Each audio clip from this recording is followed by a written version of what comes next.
now we're speaking with an aspiring senator. Mr. Peter Ameh joins us as a former Director General of the OK movement, and also the candidate is no longer an aspirant, apparently, but he continues to aspire for the NDC Kogi senatorial seat. So good morning and welcome to Sunrise Daily. I'm sure that you must have been following conversations. Last week we saw the signing of the peace accord to keep the campaigns, because we're now officially in the campaign season, to keep the campaigns issues based. And so far so good. We've seen that conversations have centered around subsidy. The president responding to the candidate of the ADC.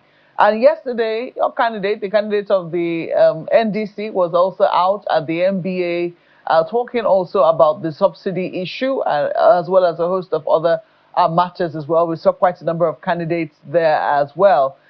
For your people in Kogi East, Kogi East Senatorial District, what exactly would you be telling them that you want to do to make a difference, given some of the things that Senator Odudu has just said about people now misunderstanding what exactly a senator's role should be? Yes, I agree with Senator Odudu on a lot of reasons, and I hope as we age too like him, we will keep our conscience intact and then learn from what he has done, because I used to read him in Yaba when I was living there as a young boy. For me, the provision of the Constitution was very clear, that you have proper oversight function as a lawmaker, and then you also make laws for the good governance and development of the country, you know. But today we have lawmakers that have turned to contractors. For most cases, what we hear is very disheartening, that they have to get 20% upfront from those contractors that they will allocate the jobs to.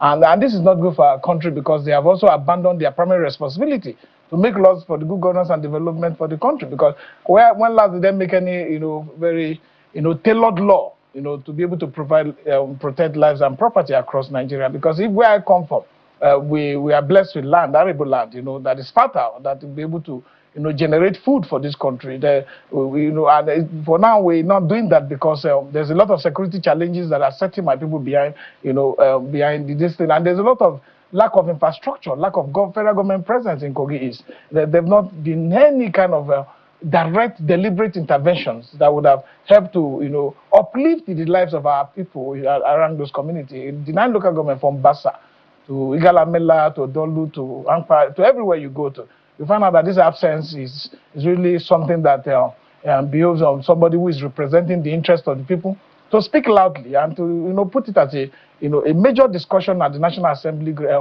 floor, so that the attention of the people being forgotten and ignored no longer stands the fate of time. So people would know that these are the plight of our people. These are the challenges confronting our people. These are where bridges are needed. Like, you can't even connect Ibaji to the rest of the people. Ibaji is almost like a forgotten place. Why? And these people are one of the most resourceful people that you can find in Nigeria when it comes to agricultural and fishing, what they call it, investment. So we have challenge, and this challenge comes from the fact that those in power have decided to concentrate in building their personal interests instead of working for the collective good of the people they represent. And that is not what we have been in advocacy. We have been in talking for the the development of this country without holding power. So what we want to do is to see that you cannot also stand on the sideline and continue to speak. We want a situation where we can also be there to bring some of this knowledge, some of these burning issues that are, becomes pain on our chest, to bring it to the forefront so that our people can see that the better representation with somebody who can speak truth, with somebody who can come up to represent our people, college in a way that will bring that searchlight to the entire Kogi East with 97 wards, to be able to solve the prevailing pain and backwardness that is being expressed by the people.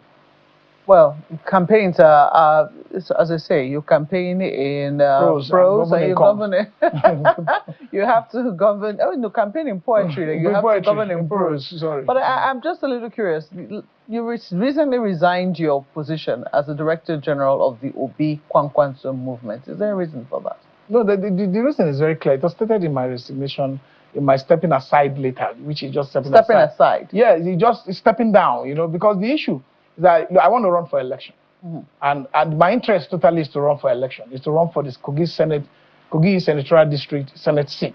I think it would be unfair for me to hold on to one with one hand, thinking that I'm not sure I'm not going to win. That's what most electorate will think, that I'm running two positions, and I will not have the time to be able to canvass, to be able to communicate, to be able to inform the people of the agenda that I'm bringing about. So I really want to concentrate my time. This was a free decision that I have taken, in order to give the OK movement the opportunity to have somebody who will have that time to pursue and promote the ideas the OK movement stands for. And I also have that time and freedom to also tell my people what I intend to do, to better their lives, if I get elected.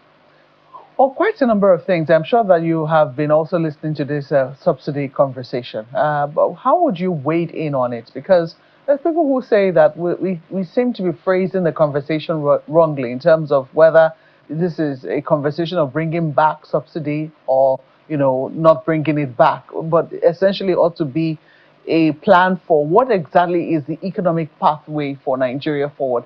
How exactly are you seeing this conversation?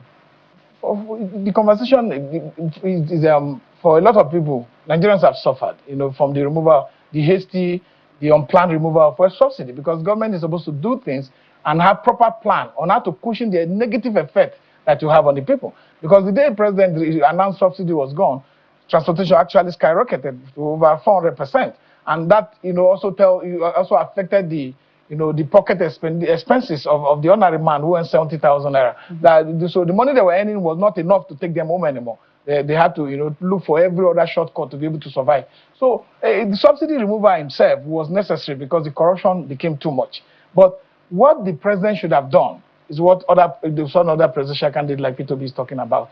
Why didn't you look at the corruption in the regime? If you are not looking at that and you're going to remove it to be able to cut off all the cancerous cells and all the issues that come along with it, what happens to the money that is accruing to the federation account from that money? What happens to it? You are no longer paying subsidy.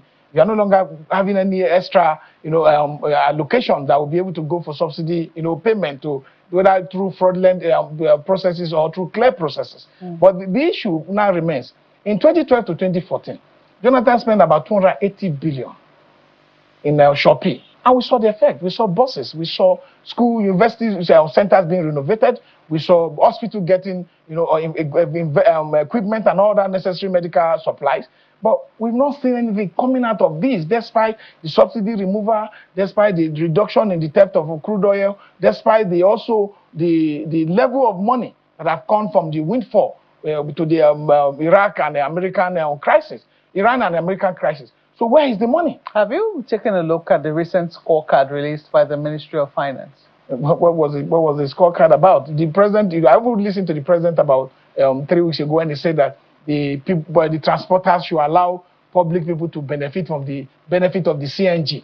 Maybe the president thinks the CNG is working. Maybe he thinks people have CNG. It's been installed on their vehicles. It's not working. There's nothing like that. And there's no public transport that the government has said, let's invest and bring like 500 buses to each of these states. Government has the resources at its disposal to be able to reduce the level of pain the people are bearing on the other side of subsidy removal. But the issue is that we have seen misalignment of allocation of resources.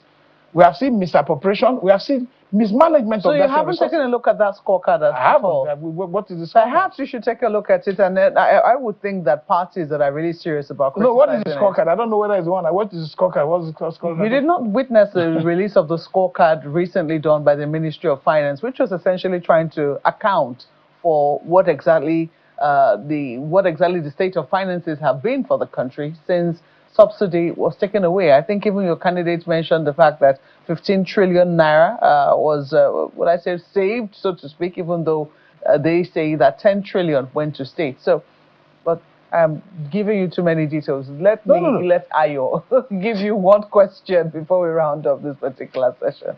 Well, thank you, Markwe. Just that one question, the issue raised by Mr. Ameh the other time about the president not prepared, the federal government not preparing duly or adequately for the subsidy regime. Subsidy regime isn't something new to us. As far back as 2012, you would recall that there was a movement by the people against it at the time.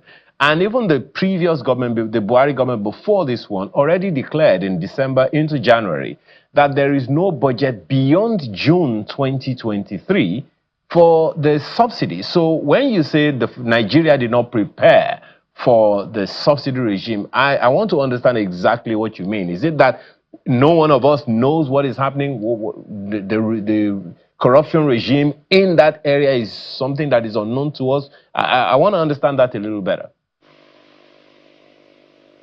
First of all, I have to clear you because you could see what Fashola said, what the former Ekiti State Governor said, that they were the one that fought against the removal of fuel subsidy in 2012 because they know it was the right thing to be done, but despite that, they fought against it.